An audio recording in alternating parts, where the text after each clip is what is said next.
2026 is going to be an awesome year. We got some pretty cool stuff coming up. First off, we got Foundations of Recovery. This is our flagship program. We're starting it in January. This is for anyone, man, woman, or couple who wants to come and reclaim their heart from shame, trauma, and betrayal. We start off with an education on all sorts of principles, give you the common language. We feed you from a fire hose in terms of all things recovery. It is such a great start to recovery. And we get at the roots of things, Tyler. This isn't like any other program. Like, this is our healing journey in process, and Foundations is where we begin.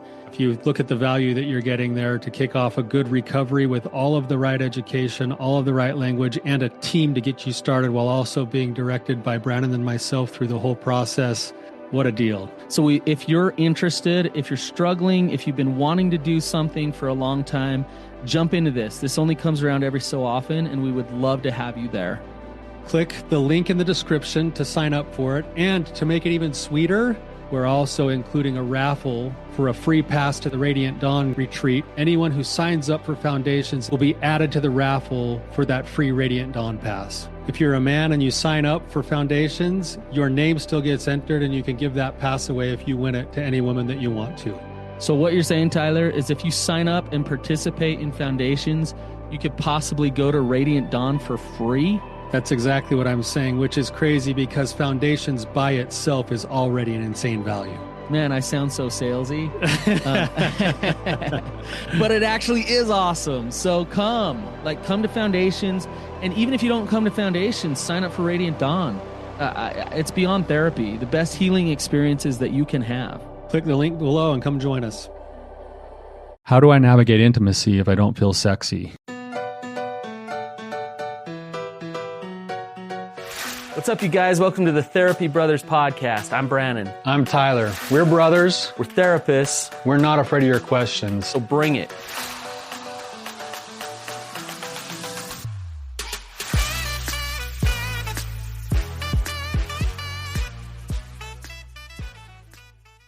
Let's share a review first before we get into that question. The review says, yes, so excited that I'm connected into this amazing content you all share. Waiting eagerly for more wisdom and insight. Thank you so much. Awesome. We're excited you're connected in too. So yeah, keep listening. Hopefully you get stuff out of what me and Tyler talk about. So. Yeah, excellent. Well, Brandon, this is kind of an exciting thing. This is our first question. It's going to be a voice question that has come through our podcast. So it's not actually a caller today, but we do have a voice question. It's a really good, deep question. Do you know how can somebody go and leave a voice message question? I think it's through Anchor. Okay. Yeah, they can. This one came through Anchor, and they can go and leave a voice question. The other way that they can reach us is they can fill out the contact form, and they can also call Lovestrong.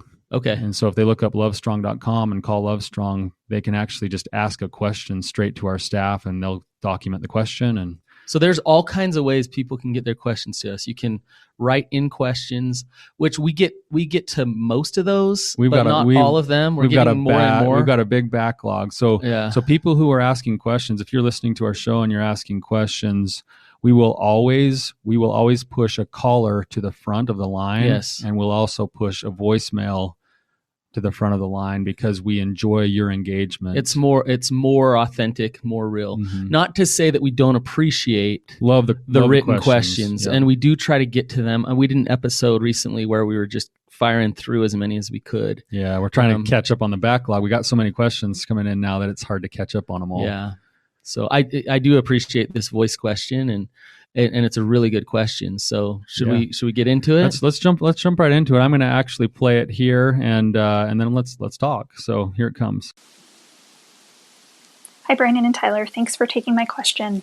I just wanted to ask about some body issues and pornography addiction. So I had breast implants put in approximately 17 years ago and recently got them explanted a few months ago, and really struggling with the new old body that's now scarred up because of that surgery. And my husband also, has been dealing with a pornography addiction for many years, which really has been swept under the rug, but now really coming to light and really fueling my insecurities over my new body. And I just would like to talk to you guys, or maybe you could give some advice about overcoming that. Obviously, work has to be done on the pornography side, but also on the intimacy side between the two of us, and just looking for some advice there. Thanks so much. All right, Tyler. Good question. Excellent question. And there's a lot there. There's a lot of different things going on in that question. Yes. And the culmination of everything that's going on, I can understand the struggle there. 100%. I mean, you're basically taking something that I think is a common thing for most people about just wondering about their own insecurities in their own body. Then you add on, am I to beautiful it, enough? Am I sexy? Am I desired? And all of those things. And then you add on to it some changes that have taken place. And then you add on top of that the struggle that comes along with betrayal trauma and pornography addiction. Right. Yeah. It's kind of a perfect storm a little bit when you put all those things together. But I don't think that it's not that you can't overcome it and that you can't work through it. I think there's actually a lot of opportunity here for growth and for real deep connection and intimacy in the relationship because of these struggles. If they're handled properly, like just about everything else, they become an opportunity. It's hard to see it that way when you're in the pain and the doubt and the fear that obviously she sounds like she's in, struggling, trying to overcome. Yeah. So let's start kind of at square one here. And this is kind of what we do in therapy some, in that usually what I do is before I get too focused on the issues in the relationship, usually the issues in the relationship are more of the symptoms coming out. We pull back and look at the individual here, right? And so, and the reason why we do that is that's really what's in your control.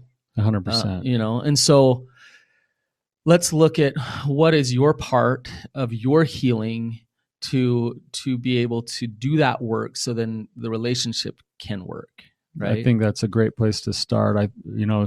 So often I know that, a couple comes into our office with a similar type of an issue here, and the focus is first on the marriage and on intimacy, and it's almost backwards to do it that way, because intimacy and saving the relationship and healing all of that, especially sexual intimacy, has to be based off of trust. And when there's not a lot of trust there and there's not a lot of self-confidence there, it's hard to lean in to doing that process. Well, Tyler, I think it lends to an issue that many people have, which is we want our spouse to love us and validate us. And we hope that through that happening in our relationship, then the world will be set right and everything will be okay.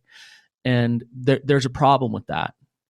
And the problem is that our spouse, whoever our spouse is, your spouse, my spouse, does not have the power and authority to validate my worth and my beauty and who I am. And they don't have the ability to do that.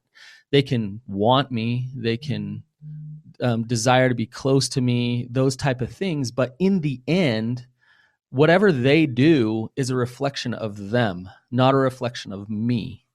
Exactly. Right. But it's enticing, and this is also where it kind of gets like sticky, because we are pursuing a relationship with somebody because we want to have a secure place to be. We want to feel supported. We want to feel loved. We want to be seen as valuable. But it becomes a sort of a drug that we pursue, that our partner is going to answer all those questions when they don't really have, like you said, the authority to answer those questions. Right. But it does turn into a consumption thing where I'm using my spouse like a drug, like an addiction. I need you in order to be okay. And so when that's the case, it can really set you up. And it can set you up big time for a lot of shame, a lot of intense feelings of rejection, a lot of self-loathing, and your partner becomes one big trigger to all those things because of the things that they do.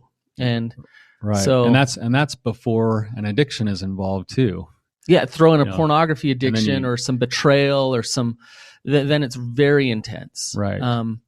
So having said all this, So what is this? let's get back to the basics. To the now. point here. The point is that your work and what's in your control and your power is to figure out how to, and I'm going to say this and you might roll your eyes and think, how do you do this? Like what?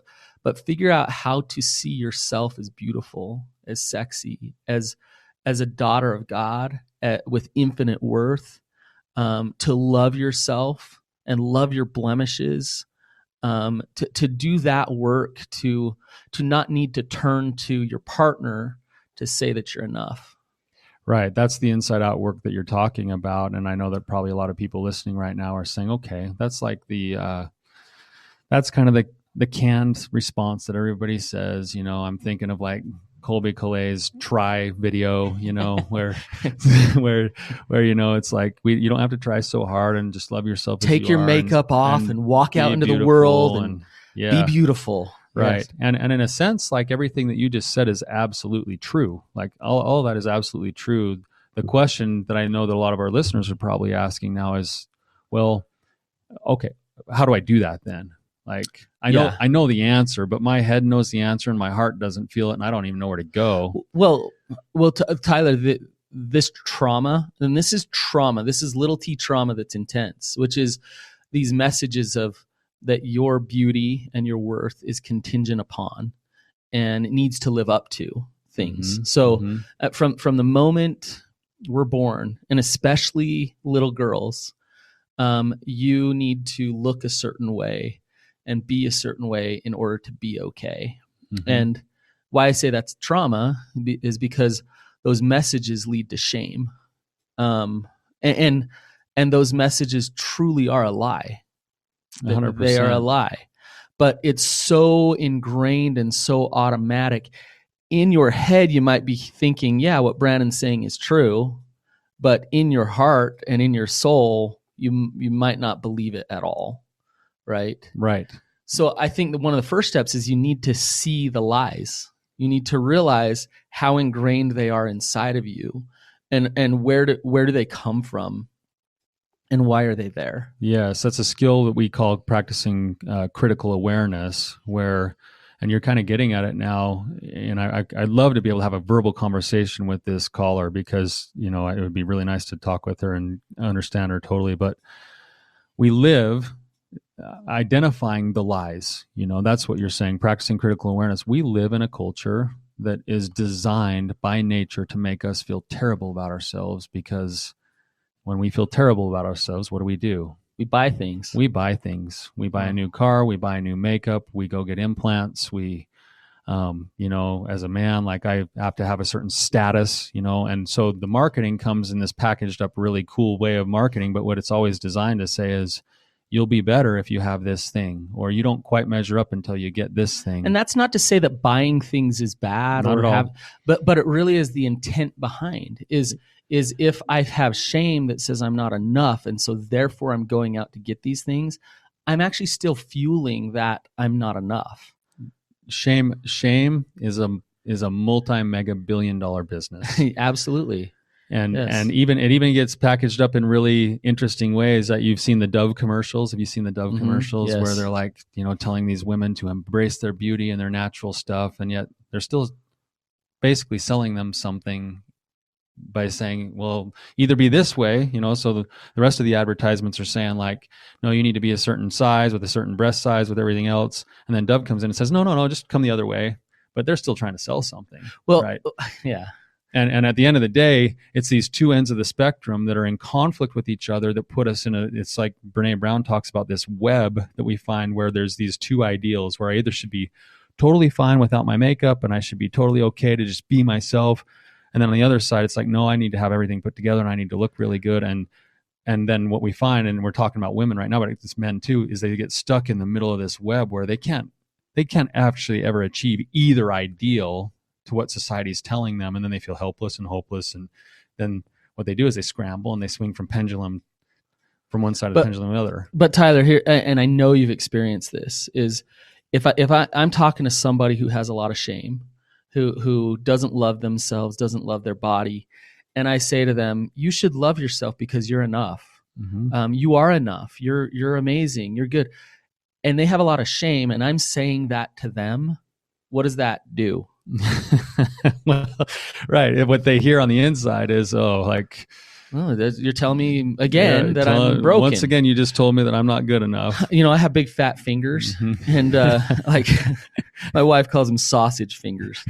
But shame perpetuates shame. And when I'm in a therapy session with a client with a lot of shame, what it feels like is like I've dropped my wedding ring down a pipe, and I stick my fat finger down to try to grab the ring out. And what do?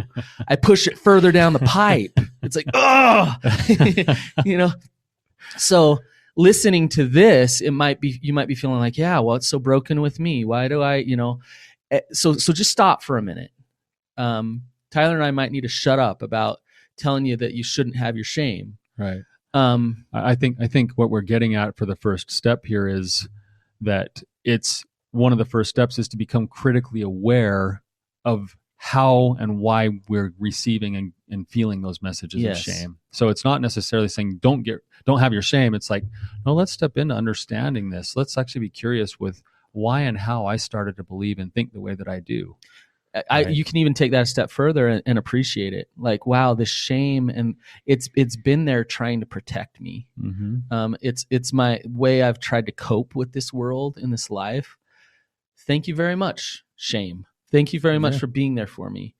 Now I'm to the point in my life where I don't want you anymore. I don't want that anymore. And I recognize the messaging. I recognize what you tell me. I'm going to notice when you tell me that, but I'm not going to ingest it. I'm not going to take it on. And I'm actually going to challenge it a little bit and do the opposite of what you're telling me. And Tyler, this is where I think, listening to this podcast is great, but it's not going to shift someone's shame. But I think the most therapeutic thing is when somebody can get conscious of their faulty core beliefs and their identities, and then actually become aware of them, and then actually choose to act against them. And in the acting against it in that moment, that's when they experience, I am lovable, I am okay, even though that messaging tells me the opposite of that. Right. So you're moving into kind of some other steps now where it's like, okay, so what you've covered so far is become critically aware of the messaging and where it's coming from. Once I'm critically aware of it, you're adding in another skill that we teach called the act opposite to emotion skill, which is that once I recognize it, and I recognize it that I am living from that place of the lies that I've been sold, and I understand where they're coming from, I am now going to do something that's going to go against that old belief, because that's how I'm going to train myself into a new habit of how to see myself and how to live. Yes. So I want to bring it back to the question here, and maybe you can talk through with me what this would actually look like with her. So I feel like my body's scarred and broken, and that my husband is not attracted to me sexually. And why would he be? Because I'm broken, right? So walk me through, Tyler, like the process, at least to the point of where we're at now. What would this look like for her? Okay. So obviously there's a lot of pain and fear there. She at one point had some implants. We're going to have to make some assumption because we don't know the full context. Right. Yeah. At one point she had some implants. She no longer has those implants. And what's left now is a changed body that has some scarring. In some ways, this is kind of like a beautiful metaphor for other problems in life. That there's a concept that, John Eldredge talks about, that when we're wounded, that God will basically pursue us through those wounds until we're able to finally see him and allow ourselves to give ourselves to him. Okay. And so in this situation, I'm now sitting in this place where I'm looking at my scarred body and I'm wondering, like, what's going on? Like, I'm broken. I'm unattractive. Let's say I'm looking in the mirror. My husband just rejected me. I just got rejected, or my husband, maybe even from an addict place, even made some vocal judgments about my body or my Yeah, image or something like that. Like some big trigger. I'm now looking at myself in the mirror. If we're going by what we were just talking about, I've got to stop that and go, okay, what am I experiencing right now? There's my shame for sure. I'm feeling shame. I'm feeling fear. I'm ugly. I'm not feeling enough. ugly. There's all of this self-judgment that's coming up. Okay. I'm going to recognize that self-judgment first and say, okay, like I recognize that I'm having these thoughts and these feelings about myself. And this is going to sound weird. Before I try to change it, I'm just going to validate it. Yeah. And say, this is where I'm at. This is what I'm feeling. And to feel this way makes me human. Yes. I'm not alone. There are literally right now probably billions of women in this very moment that are feeling something similar to what I'm feeling. Yeah. Right now. And I would add in there, Tyler, if I can, validate yourself and just empathize and have compassion for yourself. Yeah. Well, right then, but also if you do have a good, loving support person that, and Brené Brown talks about this all the time, that you can call and speak your shame to and just say, I feel so broken. Mm-hmm. I feel so unlovable. And they don't fix it. And they just say, I hear you. I love you. Mm-hmm. You're good enough because I love you. And in that moment, when you're really in your shame, that's really powerful. Very powerful. So you're moving through this thing. So we've got the critical awareness piece. You've got the self-compassion piece. The next piece to this, and this might be the part you were talking about with acting opposite to things, is that shame constantly wants us to stay inside of ourselves, all that doubt and fear. So to go and find a safe place to speak those things becomes very powerful. That's acting against what the emotion of shame is telling you to do. Right. And so whether that's finding a good support group. That is so hard, by the way. And your shame has trained you to isolate and hide and not do that. Mm-hmm. Right. Absolutely. Right. And so a lot of people don't even know who to turn to over these kinds of things because they're so afraid of how it's going to affect other parts of those relationships, whether it's with their friends or their colleagues. Although you and I both know, Tyler, right. I know, I just off the top of my head, I can think of 5 women with a very similar issue. Oh, totally. Of the woman that asked this question. Yet she probably feels so alone. She feels totally alone, and she doesn't want to bring it up with anybody because it's such a vulnerable thing, especially with, and this is maybe another layer we should get into in just a second, especially with how I'm viewing my body in the context of my overall identity.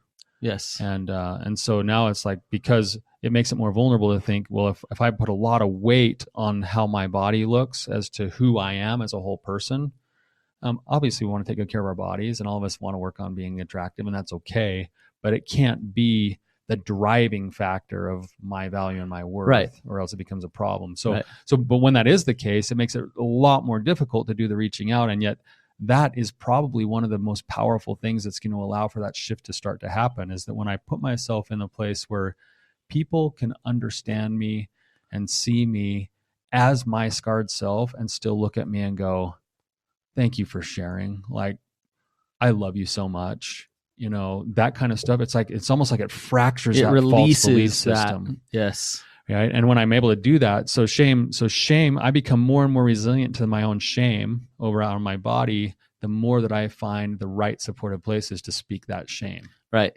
Right.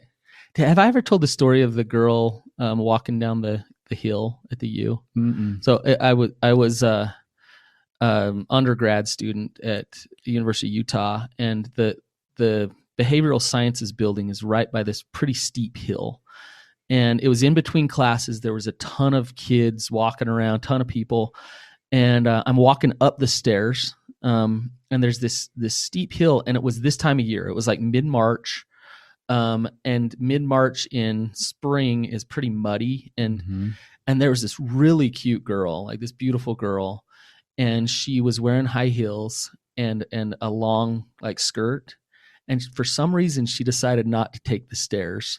She decided to walk down the grass hill, and she slipped on her back and slid. I swear, like 20 feet, like a slip and slide, like a slip and slide on the mud. And we all were literally looking down at her, because she had mud caked all over her back, and we're looking and not knowing what to do because she's so far away. We can't run down and she stands up and she puts her arms kind of in the air and she twirls around and with a big smile on her face and takes a big bow. and we all start clapping. I love that. But she could have, and maybe she ran in the I bathroom. guarantee and you she cried. felt that in the inside. Maybe, yeah. Mhm. But it's just a good analogy of, you know what? I got dirt caked all over me. I'm a mess right now, and here am I. Yep. This is me. This is me. Right? And I'm gonna own it, and I'm gonna just be who I am right now. Mhm. And I guarantee you, she may have gone in the bathroom and cried, but I promise you, Tyler, her response to let everybody see her mud killed the shame that could have produced for her. Exactly. Right. Basically, what she did in that moment is, that's a great story, Brannon. I relate to that, having gone to school in Rexburg, Idaho, where it's like icy out for like 8 months out of the year. You're sliding around everywhere. I've had my fair share of laying on my back on campus with people looking at me. So, like, but what you're getting at here is that what she ended up doing is taking something that could have been a shameful thing that said, "Oh, I'm bad," or something's wrong with me, and she turned it into probably either something that we would call humiliation or embarrassment. And so it's still a painful emotion, but it's not the defining emotion that shame tries to tell me that I am. Right. So everybody who would have walked down that hill in high heels is probably going slip and sliding, right? Like that's right. That would happen. Right. She's not alone. That could have happened to anybody. And so for her to just kind of get up and twirl and take a bow. I got to tell you, Tyler, I was a single guy at the time, and I was attracted to any girl at that point in my life. But when she stood up with confidence and twirled around, I wanted to go get that girl's phone number. Mm-hmm. You know what I mean? Because like that is attractive. I was more attracted to her with mud all over her back than without it. Right. Do you see what I'm saying? Because of the essence that you saw her living with. The strength that she had. She understood who she was. Right. Rather than if she would have hurried and tried to dust off the mud and act perfect again, mm-hmm. that wouldn't have conveyed that type of strength. Right. Right. But we get that backwards so many times where I gotta put on the show and look a certain way in order to be accepted, in order to be loved, which is actually totally backwards. Yeah, I'm thinking of another story that I experienced that actually led to me kind of getting to know my wife. I met my wife in social problems class in school. I didn't even know there was that type of class. Yeah, social problems. Yeah. So, but basically, I bet that class would be a lot different today than it was 20 years ago. I'm sure it is, because we got a few social problems going on. Yeah, definitely. And that's what the class was about. Okay, let's talk about poverty and let's talk about all these things that are going on in our world. But I remember I hadn't really even met or talked to the woman who's now my wife, now Rhiannon, yet, but she sat in the front row and I sat like 3 seats behind her. And one day she came into class and we sat down and we had this lesson about migrant workers, and they showed this video. And then after the video, the lights come back on and she's just in tears, just sobbing. And then the teacher singles her out and says, "What are you experiencing right now? Talk about what you're feeling." And she couldn't even talk, and she was kind of like choking and and stuff, and she was kind of embarrassed because she couldn't get any words out. And then the class, she was emotional. Yeah, the class ended, and then she hurried out. She went running out of the building, and I knew that she was just like totally mortified over that experience. So I chased her down the stairs, and I just stopped her and I said, "Hey, look, I so appreciate your willingness to show your wholehearted feelings on this. Like, I know you probably feel embarrassed, but I really appreciate that you were willing to share yourself that way." And then I ended up walking her home and we talked. And then pretty soon I was walking her home after class every day. And now she's your wife of 20 years. Now she's my wife, and she's continued to be wholehearted that way ever since. But that exercise, that's what we're talking about here. If we're going to bring it back to the topic, that's the exercise. Is to say, okay, I am looking at myself in the mirror with a scarred body, and I'm acknowledging that there's some scars there. And I'm acknowledging that there's certain things about those scars and about whatever's going on in my life that makes me feel extremely vulnerable. Right. Right. Okay. Despite that fact, I am going to find some safe places to speak those things, to challenge those things, to vocalize those things in a way of basically teaching myself to reframe how I see myself. Right. Is I'm going to ask a really weird question here, but I think it kind of is at the crux of her question. Is authenticity sexually attractive. Is authenticity sexually attractive? Yeah. Because that story you just told about Rhiannon, you were obviously sexually attracted to her, right? Mm-hmm. But you were attracted to her authenticity. You were attracted to her her being emotional, and it led to intimacy. And part of intimacy is sexual attraction, right? Sure. So because what we're kind of saying to this woman is that instead of trying to be something that she's not, instead of trying to prove herself or be good enough for her husband, own who you are, love who you are, be authentic.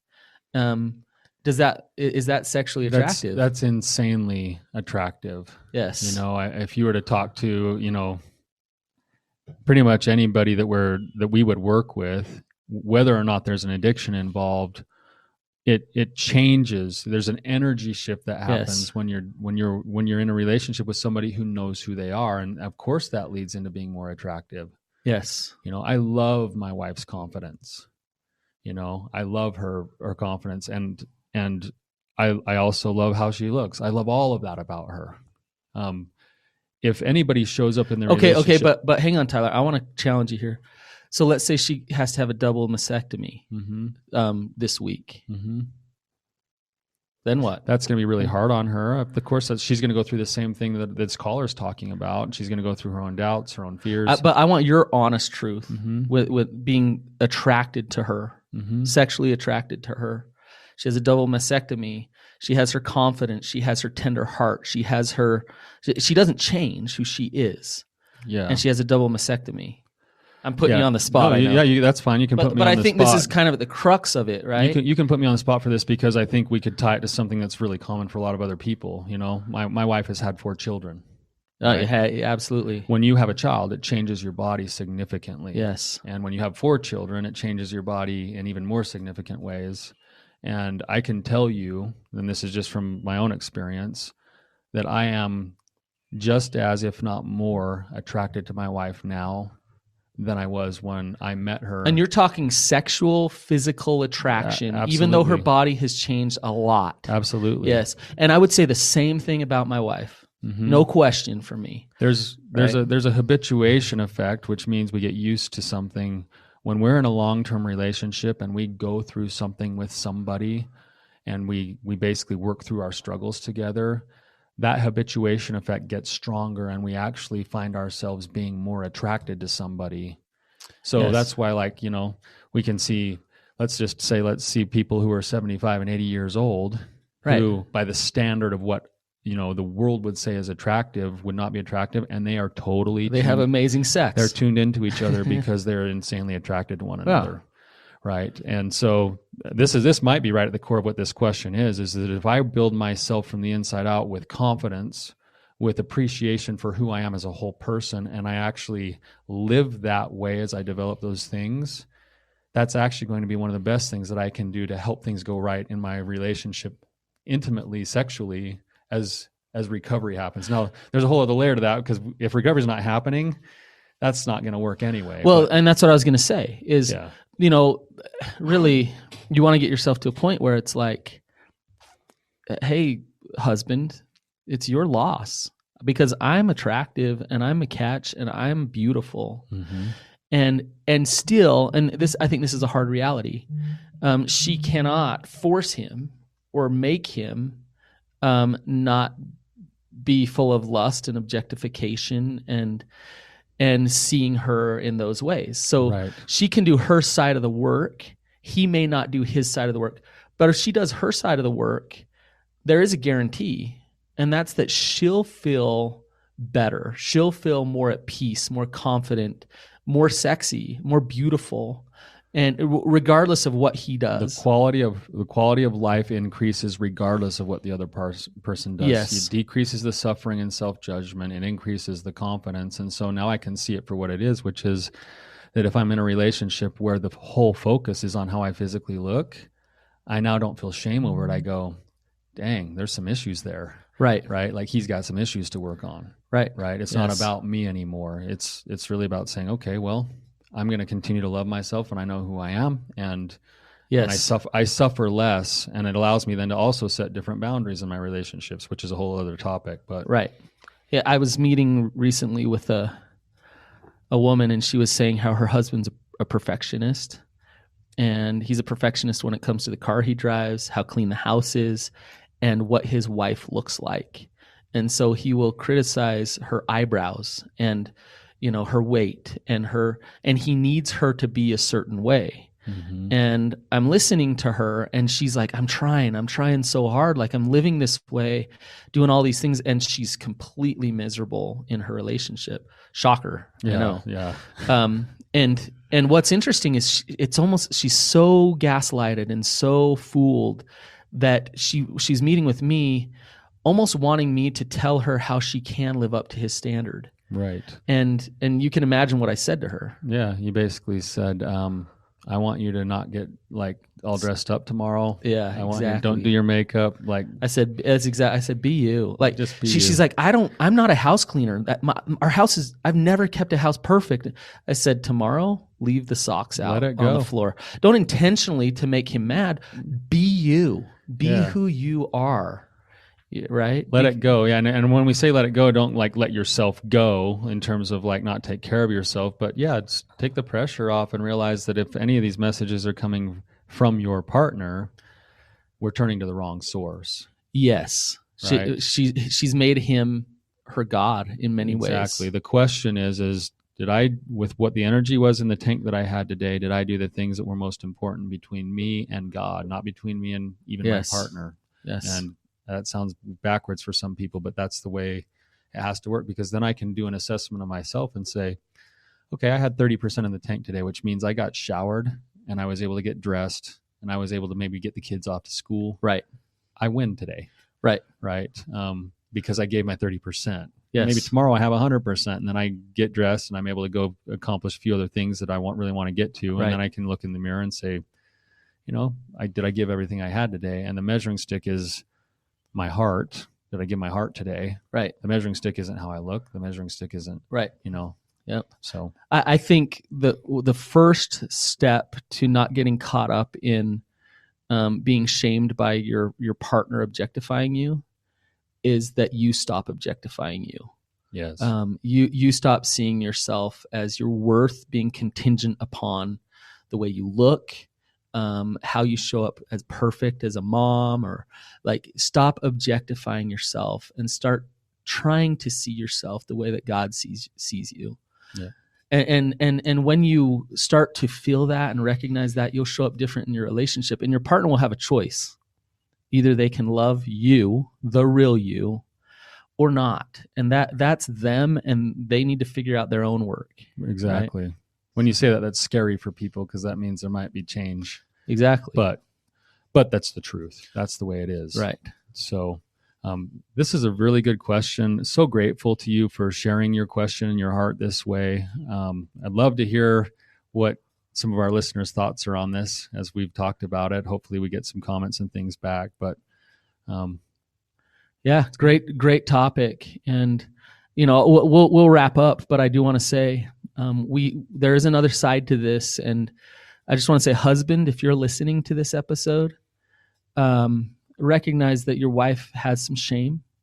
It's not your job to fix her shame, but it is your job to actually truly figure out how to love her, how to battle for her heart.